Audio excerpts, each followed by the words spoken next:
line here. I don't know what the hell that is. Today we're going to be talking about flipping properties. It's going to be a series of videos.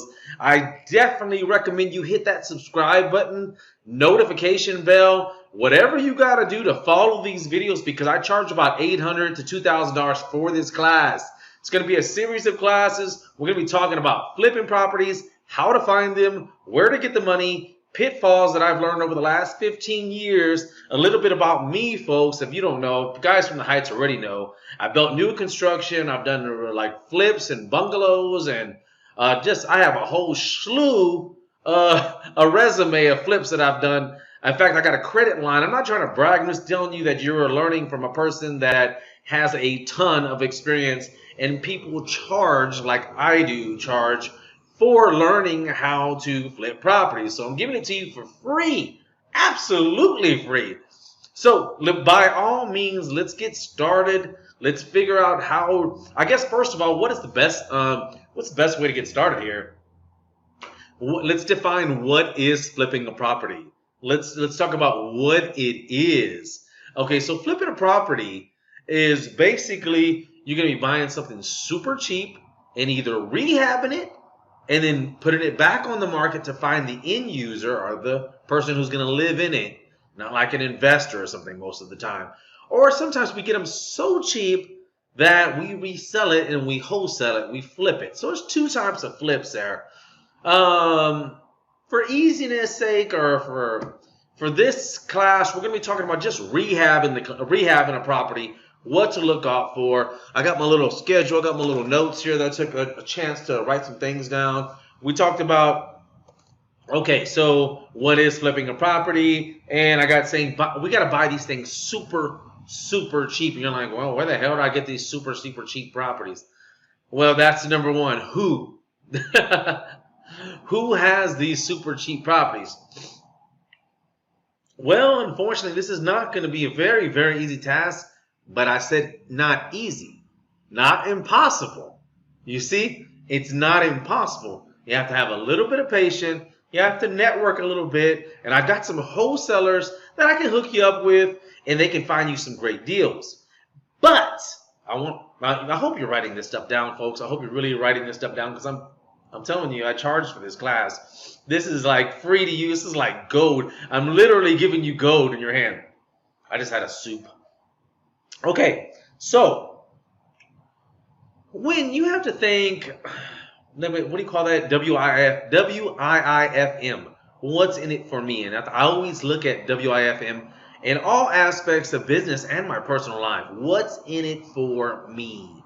So when a person or a wholesaler or somebody looking to sell their property, you got to think from their perspective, how are they benefiting?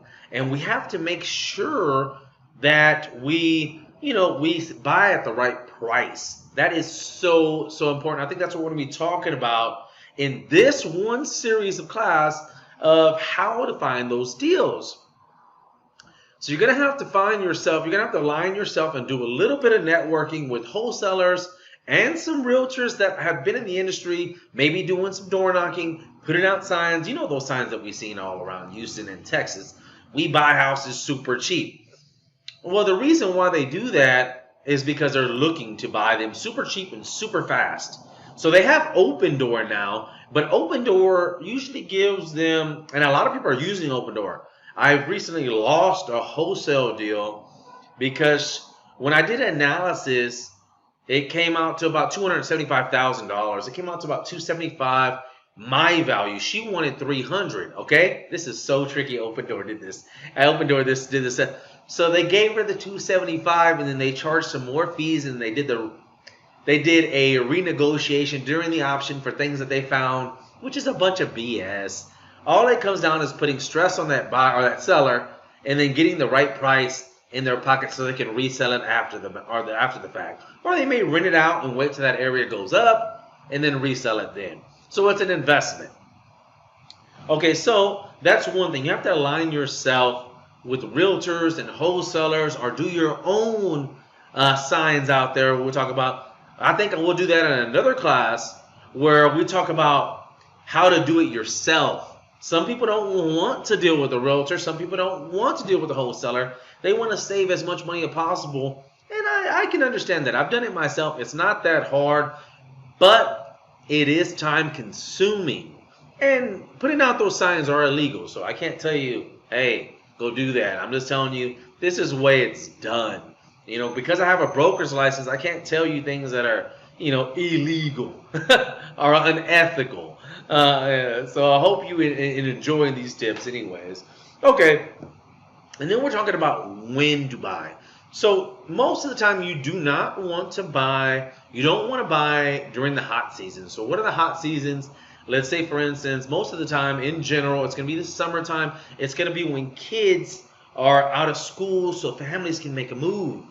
So those are the hot seasons. Those are kind of like when it shifts into a buyer's market, because there's a lot of buyers out there looking to buy a property. You see, their kids are out of school. They're ready to buy. So we don't want to buy usually during that time. No. I don't personally. In fact, I'm right now traveling in another country. I do a couple of flips a year. I do some new construction. I do some rehabs, and I travel around the world.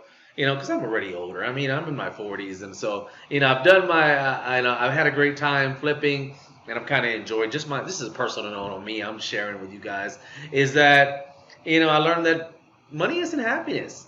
Money is not happiness, and it just has to give you some comfort, and And I think to me, it's just traveling is I just love it, So anyway, so what we want to do is we want to buy properties when it's the seller's market, because it's not truly a seller's market right now because of damn economy. I shouldn't say damn, but the economy is doing so well, so.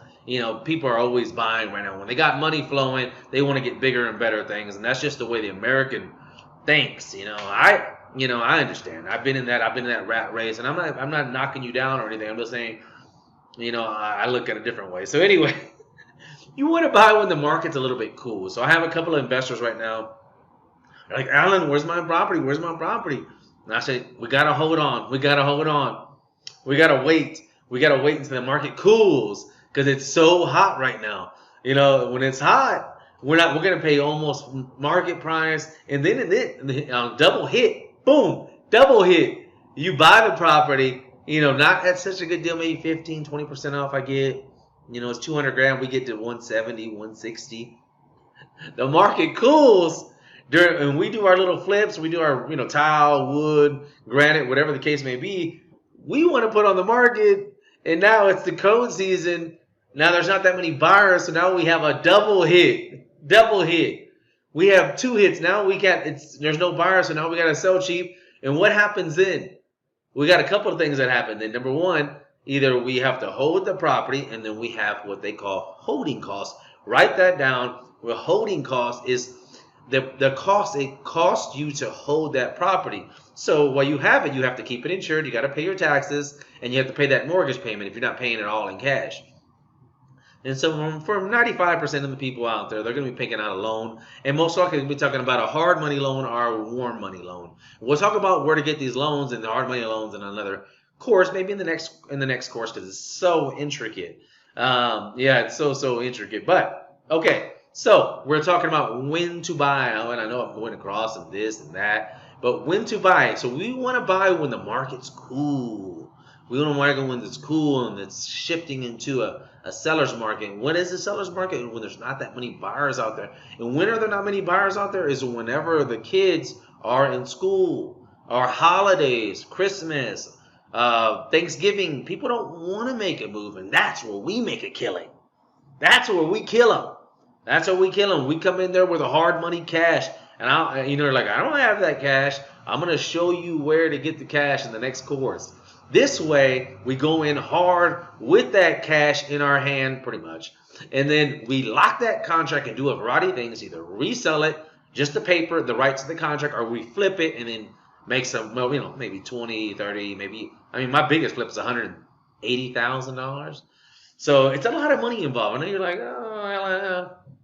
I've done it myself. Anybody who tells you that they've been in the industry and they're selling properties and they're flipping properties, ask them for the HUD and their paychecks. That's one thing is always thing. Show me the paperwork. Show me your flip. Show me your license. Show me your resume there. Because they're so full of crap, so much bullshit out there. There's always some guy that's this, and I'm not knocking them down. There's a lot of great people out there, but just be careful who you give your money to and you invest with. You always want to make sure they have a good experience level. So, okay, beyond all means, when and where to buy properties. Where do we buy these properties?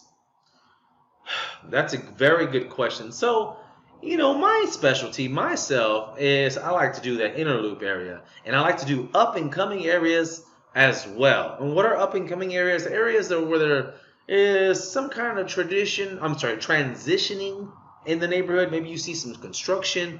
Usually it's just, it's outside the hot areas. It's outside those hot areas like the Heights or the Montrose. Whenever they're that hot, buyers are constantly looking, but doesn't mean you can't make money. It just costs a little bit more, and it takes a little bit of time. So where to buy those properties? I would say we're going to be looking for up-and-coming areas, and you can also ask a realtor, even me, send me an email, say, hey, Alan, I'm interested in buying a property. I'm looking in this area. What do you think? What do you think about that area? The reason why is because we can do reports, and we're going to be looking at the amount of houses that sold in the last 30, 60, 90, even 180 days. And another thing that we look at is do an analysis on what the average is per square foot, the minimum and maximums. Because why is that important? Because, okay, for instance, I had a guy, he wanted to look at a property he wanted to sell me a property in Spring Branch, north of Spring Branch in that transitional area. And he wanted, I want to say he wanted $260,000, but I did an analysis, and the average was $314,000, and $114 a foot. So I think he had like 2,300 square feet, but it did have some highs out there. But we want to stay away from those highs. We want to look at the averages and worst case scenario. If we get more money, fine. If we get more money, fantastic. It's better for you. But from an investor point of view, you need to be thinking about worst case scenario. What if that property doesn't sell? You see? What if I don't get top dollar? What should I be walking away with? If you get more money, then that's fantastic. But if you don't, you need to be expecting the worst. And what is the worst case scenario? You need to be looking at the min, maybe the average. I really don't like doing averages. I have to say that a little bit, but really, I like to look at the minimum and a little bit less than the average because I want to make money, folks, and I don't want to lose money. And you're going to be heartbroken. You're going to be heartbroken. Oh, my God, it looks so good. The property's so good. I don't understand. There's property over here down the street, $450,000, $450,000. Oh, and that's another thing. I don't give a damn about properties that are on the market. Keep in mind, anybody can sell a property for $200 million. It can be listed for $200 million. It doesn't mean it will sell. You see that point? You can list it for whatever. It's their right. There's a house in the damn Heights right now, like, what is it, $7 million or $5 million? Is ridiculous. But they can do whatever. It's the owner of the house, and a realtor puts it out there, even though it might be dumb and hurts their name. But no, I shouldn't even say that because it's marketing. They got their name out there. Yeah, they do look like a fool a little bit, but it's marketing, getting your name out there, so yeah, that's so anyways, you need to be looking at minimums, worst case scenarios, and we're talking about price per square foot or a total. So like I said, 114 times 2,300 square feet was about $250,000. He wanted 260. I told him, you're fucking nuts. And he said, well, look at the highs. That's his right. He's like, look at the highs. It's like 180 a foot. I'm like, well, yeah, you can get some highs out there, but I'm looking more, minimum averages. And yeah, you have to be patient. These deals are not going to come instantly. This may take you to find the right deal. I want to say anywhere between a week and 12 weeks. Yeah, a week and 12 weeks of doing some work, really hitting the pavement, talking with realtors, talking with wholesalers, creating a relationship, letting people know that, hey, I'm ready to make this move. If you find something good, let me know, and calling. And yeah, it's going to take time, but when we got this much money on the line, then yeah, it's definitely worth it. Okay, so now we're going to be talking about, so we talk about who, when, where, and all that good stuff. I got one more, and that's just being secure about your transaction. We talked about it, we touched about it a little bit, but not too much. We need to stay secure and as I mentioned, we want to make sure we get the right reports because the numbers can be manipulated. So, for instance, if you are in West Heights over there by like Zone to Harvard or something, and then I tell you that, okay, so there's a house, a bungalow over there, let's say 700 square feet, it's 700 square feet, $500,000. The lot is 5,000 square foot, but they're just planning to tear that down. So then I show you these numbers, and you don't really know. You're just saying, yeah, it's in the Heights, 77008. And there's one over there by, let's say, on the edge of, let's go for right on the edge or right across from Shepherd and, 18th or whatever. It's still 77008. It's still legal description as Houston Heights. You're like an uneducated buyer is going to say, oh, wow, so yeah, this is a good deal. Wow. 2,000, or let's say 1,200 square feet. I'm getting it for 350,000. Oh, wow, it's fantastic. You see, it's uneducated. They don't know what's going on in that area. So they have to look forward to or do their own, they should be doing their own homework with the realtor or themselves and talking with different sources, not just one. I'm just telling you, if you're not an expert in that area, you want to be looking for some people that are and get different opinions. And don't think that it may be free because you want somebody to do a good job for you. And if you hit them and use people, they're not going to like that. You don't want to be treated like that. So let's go ahead and say, hey, I tell you what, if you give me a good BPO, broker price opinion, here's $100. Here's a coupon to go get you something to eat. You know what? I got you 2 tickets to the Rockets game. Cost you $20 each. Thank you. If you could do that for me, I appreciate it. Give me a good BPO, broker priced opinion. And, those are the people that are experts in that area, then they'll do it for you. And maybe if they create that relationship with you, you know what? You're going to have to list that property. And we're going to be talking about another course, saving money working with realtors. We're going to be saving money with realtors, working with them, or you can even I have a class online that you can learn yourself. And don't get me wrong, realtors are great people. You find a good one, he's worth his weight in gold or her in gold. But some people just do not want to work with realtors. And if they don't want to work with realtors, I got a class for them. You take it, it's 5 hours. Just like you learning right here, you learn online. So I think that's going to cut it. I think we talked a lot about what you need to get started in flipping properties. We talked about how, who, when, where, and staying secure. So I hope this course is going to be worth its weight in gold. Literally, you're going to be thanking me for this class. So subscribe wherever you sit this. Follow me, add me, do whatever you have to do. Share it with people who want to make money, want to get started in this industry, because I promise you this, you will learn in this course. It will be for free, and it's fun. I love making money. I'll talk to you guys soon. God bless.